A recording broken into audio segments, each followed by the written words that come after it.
ụmụnne m ndị Igbo oge elugonu unu afụgo na ọlụ ebidogo. Work have started. My brother video ebe ọlụ the work have started. Many people are going to with factories, factories ever.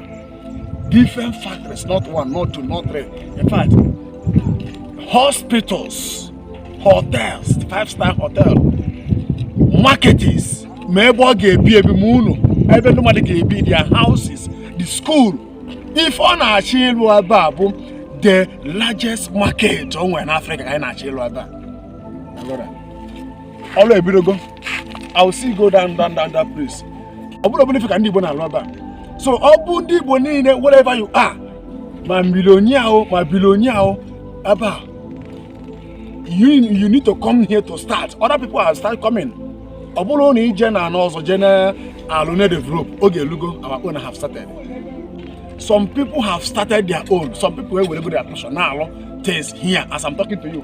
All on Aganilu, caterpillar and level now. All on Aganilu, all on Aganilu. Come and take your own. If you are on a chiloba, in fact, on whatever they have FIFA and Nigeria, both in Africa, the largest market in Africa.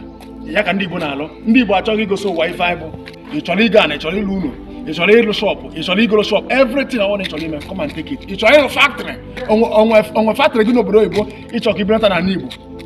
Vacants, space, come and start immediately build your own factory here. So all the Igbo